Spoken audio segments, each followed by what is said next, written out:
In order to master the avatar state, you must open all the chakras and is blocked by earthly attachment.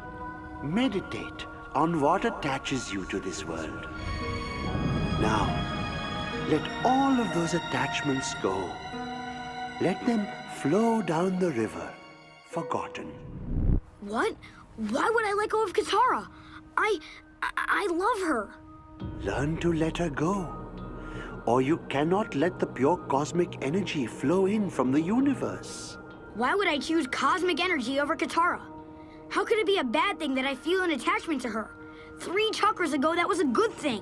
You must learn to let go. Surrender yourself. Okay, I'll try.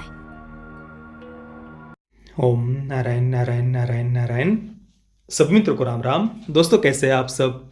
अभी मैंने शुरुआत में आपको जो clip दिखाई एक anime की, anime नहीं है, अमेरिकन एनिमेटेड सीरीज है अवतार द लास्ट एयरबेंडर, उसके एक एपिसोड का छोटी सी मैंने आपको क्लिप वहां पर दिखाई।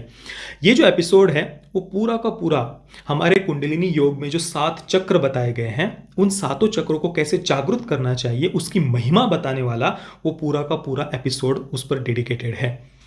अब आपने शुरुआत में देखा होगा एक गुरु है, वे अपने शिष्य आंग से कह रहे हैं कि अपने अवतार स्टेट पर मास्टर करने के लिए, उस पर प्रभुत्व प्राप्त करने के लिए, या सीधी भाषा में कहें अपनी शक्तियों को जागृत करने के लिए तुम्हें अपने सभी चक्रों को जागृत करना होगा। और फिर आगे जाकर वे गुरु अपने शिष्य से इन 7 चक्रों के उनकी अलग अलग शक्तियों का वर्णन करते हैं, उसे कैसे जागृत करना है वे अपने शिष्य से वे करवा रहे हैं। और ये सब करवाते हुए वे पूरी तरीके से ध्यानस्थ मुद्रा में है और शिष्य भी बिल्कुल उसी प्रकार से अपने गुरु के सामने बड़ी ही विनम्रता से वहां पर वो बैठा हुआ है आंग। और दोस्तों आपने उस शुरुआत की क्लिप में ये भी देखा होगा कि किस प्रकार से जो गुरु है वे अपने शिष्य को संसार की सारी आसक्तियों को छोड़ने के लिए कहते हैं। अर्थली अटैचमेंट ये वर्ड उन्होंने वहां पर यूज किया है।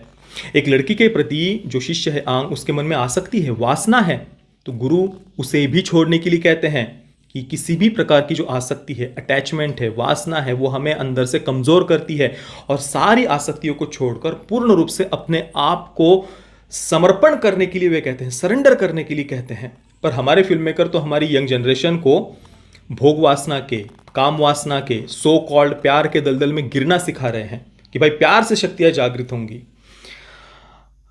अमेरिकन एनिमेटेड सीरीज है, पर वे भी किस प्रकार से हमारे कुंडलिनी योग का उन्होंने अभ्यास किया है। देखिए, उन्होंने बिना पढ़े ऐसे ही तो कुछ भी मन से निकल नहीं जाता ना कहीं पर उन्होंने अभ्यास किया होगा और बिल्कुल एग्जैक्टली परफेक्टली उन्होंने कुंडलिनी योग के बारे में सारी बातें बताई है, ऐसा मैं नहीं कहूँगा।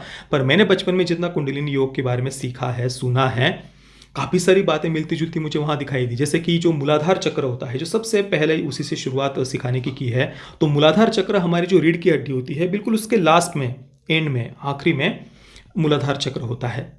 वहाँ पर जब हम ध्यान करते हैं, उसको जागृत जब हम करने का प्रयास करते हैं, तो बहुत ही भयानक डरावने सपने हमें आते हैं। भविष्य में, पिछले जन्म में या इस जन्म के भी कई सारी डरावनी भयानक जो यादें होती है, कई सारे पुराने ऐसे अनसुनी बातें, अनसुने विचार जो हमने कभी किए भी नहीं होते, कभी सुने भी नहीं होते, ऐसी अलग अलग बातें हमारे अंदर से जागृत होती है। वो बात भी उन्होंने वहाँ पर दिखाई है। आप सोच सकते हैं, मतलब कहीं ना कहीं पर उन्होंने अध्ययन किया है ना।